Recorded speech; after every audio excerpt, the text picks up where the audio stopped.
अस्सलाम दोस्तों, वेलकम है आपके मेरे यूट्यूब चैनल पाइपिंग नॉलेज में। Today we are going to discuss about office planning work for the piping education engineer.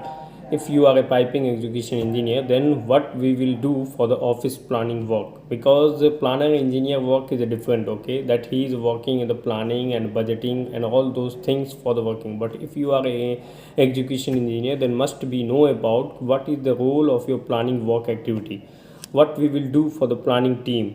Okay, now I am talking about planning for your own test pack or on area, because of if you have a detail about all those things, then your progress is going up, because you know about what is the balance material and all those things is available or not available. Now I am talking about the 10 important point for the office planning work, and the first is important point is mark the system in PNID, list out the total number of the system. Now I am describe what is system. System means maybe have a 10 system in the plant, after that have a subsystem, after that have a test pack. So first of all I am talking about system. System means like one hydrocarbon system, that one is HC hydrocarbon, that is the system. After that in this system have a subsystem like HC0101, HC0102, HC0103, that type of subsystem in this system in means HC.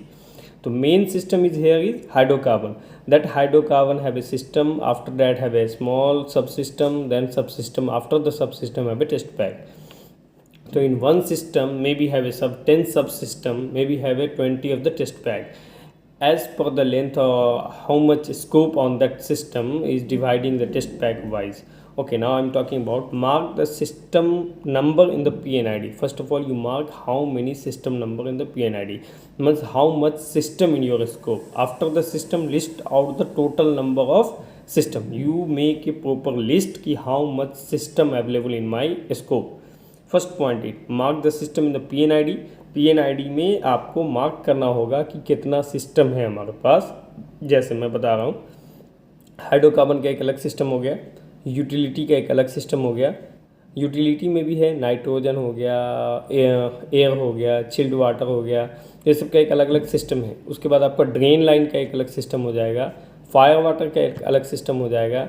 अभी उसमें oxygen की line है तो oxygen का एक अलग system हो जाएगा. इस टाइप से सिस्टम ऑलरेडी उसमें मेंशन रहता है. तो आपको ये पीएनआईडी में आइडेंटिफाई करना होगा कि हमारा सिस्टम कितना है, और उन सिस्टम का आपको लिस्ट बनाना है. First of all planning work, identify the system, mark the loop number of the each system. अब हम ये देखेंगे कि उस एक सिस्टम में, सपोज कीजिए यूटिलिटी में, तो यूटिलिटी में हमारा कितना टेस्ट पैक है, how many number of the loop number means कितना टेस्ट पैक है उसमें, उस यूटिलिटी सिस्टम में. मतलब ईच सिस्टम मतलब system wise test pack number और लूप नंबर सेम ही होता है, system wise test pack number. Now the third number, prepare the list of system with the loop number. आपको एक लिस्ट बनाना होगा कि इस सिस्टम में HC001 में कितना number of the test pack है, उसका एक लिस्ट प्रिपेयर करना होगा. फोर्थ नंबर है prepare the list of line number. तब आपको अपना लाइन नंबर का एक लिस्ट बनाना है isometric in the each loop. अब हमको पता चल गया कि हमारे पास 10 सिस्टम है, और 10 सिस्टम में हमारा 100 ऑफ द टेस्ट पैक है या 120 टेस्ट पैक है.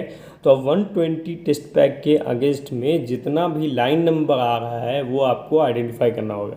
तो पहली चीज़ आपने क्या आइडेंटिफाई की, पहले से आपका सिस्टम आइडेंटिफाई किया. सिस्टम आइडेंटिफाई करने के बाद आपने लूप नंबर या टेस्ट पैक नंबर आइडेंटिफाई किया. टेस्ट पैक नंबर आइडेंटिफाई करने के बाद उस टेस्ट पैक के अगेंस्ट में कितना नंबर ऑफ आइसो उसमें इंक्लूड है वो आपको आइडेंटिफाई करना होगा.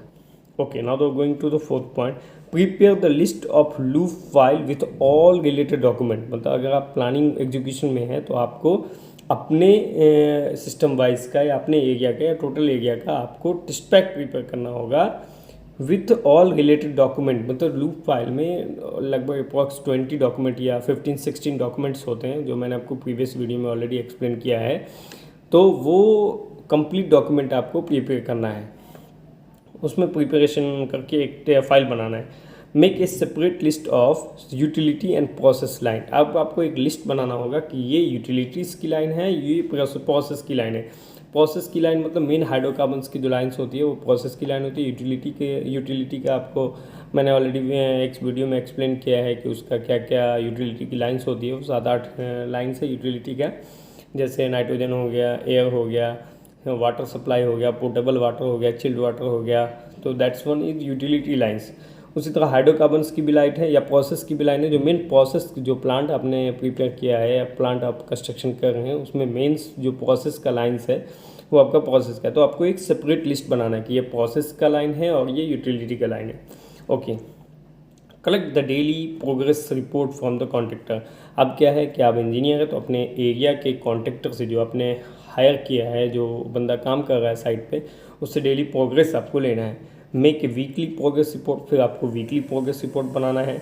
गिव द प्लानिंग डिपार्टमेंट, आओ ये प्रिपरेशन करके कि डेली और वीकली का अपने प्लानर को भेज देना है। वो प्लानर ओवरऑल एरिया का अपना रेडी करके फिर अपने मैनेजमेंट को भेजेगा। रिकॉर्ड ऑफ MTO, मतलब रिकॉर्ड करना है MTO को, मटेरियल टेक ऑफ को, कि how much MTO material receive from the client. After that material availability in the warehouse, अब हमारे स्टोर में, हमारे वेयर हाउस में क्या क्या मटेरियल अवेलेबल है इसकी हमको डिटेल अपने पास सिस्टम में होनी चाहिए।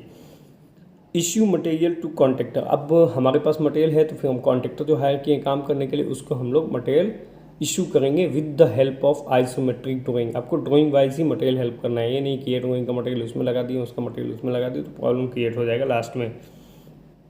और ऑल रिकॉर्ड, जितना भी रिकॉर्ड है उसको मेंटेन करना है, कब ये मटेरियल कब आया और उसके बाद उसने किसने यहाँ से इशू कराया है स्टोर में, कौन से साइट के लिए। फिर आपको वीकली या मंथली आपको साइट पे भी विज़िट करना है कि भाई विज़िट करने का मतलब ये है कि प्रिजर्वेशन क्वांटिटी क्या है, जो हमारे यहाँ से प्रिजर्वेशन क्या है, हमारे यहाँ से जो मटेरियल ले करके गया वो या तो साइट में इंस्टॉल किया या फिर उसको किस कंडीशन में उसने रखा है। अगर उसने नहीं इंस्टॉल किया तो उससे रीज़न पूछना है, तुम इशू क्यों किया, अगर तुमको लगाना नहीं था। तो this type of activity, because at the site missing item is to missing items. If a long time put in one place, that time is item is missed.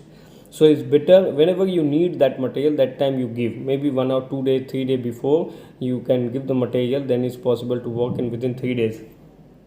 Okay, now one more thing कि record all the latest drawing, आपको latest drawing पे ही काम करना है, उसका record रखना है अपने पास। ड्राइंग एंड डॉक्यूमेंट भी जो होगा वो लेटेस्ट डॉक्यूमेंट होगा। गिव द कंसर्न इंजीनियर, आप अपने जो कॉन्ट्रैक्टर का जो इंजीनियर होगा उसको वो लेटेस्ट ड्राइंग आप उसको देंगे। Record all the total scope क्या है, और उसके बाद डेली प्रोग्रेस रिपोर्ट को आप रिकॉर्ड करेंगे। और वो रिकॉर्ड कॉन्ट्रैक्टर वाइज और यूनिट वाइज भी कर सकते हैं कि हमारे इस यूनिट का स्कोप अगर 5000 है तो आज के डेट में कितना हुआ, कल के डेट में कितना हुआ। Arrange the shortage of material, अगर आप इंजीनियर को, आपका इंजीनियर अगर कुछ रिक्वायरमेंट डालता है कि हमारे इस टेस्ट पैक में ये सब मटेरियल की कमी है, तो आप वो material as soon as possible arrange करेंगे।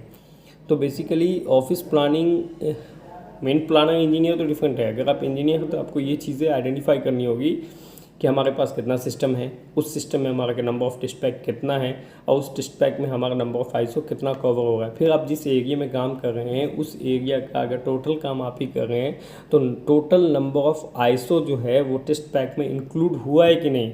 कुछ आईसो ऐसा तो नहीं कि छूट गया है, अगर वो छूट गया है तो अगर वो आपका स्कोप है तो फिर उसको ऐड करना है किसी न किसी टेस्ट पैक में एज पर रेफरेंस में। मैं आपको एक डॉक्यूमेंट दिखा सकता हूँ।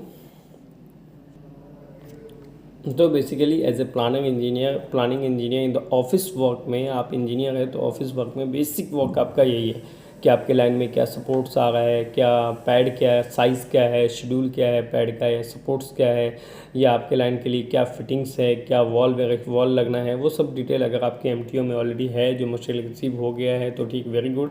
अगर नहीं हुआ है तो आप टेस्ट पैक वाइज या ISO नंबर वाइज उसको अरेंज करवा देंगे। क्यों? क्योंकि जब आप अपना टेस्ट पैक जो अपने साइट इंजीनियर्स को या फिर जो अपने कॉन्ट्रैक्टर इंजीनियर्स को देंगे, तो make sure that test pack have all the material available in your store and your site.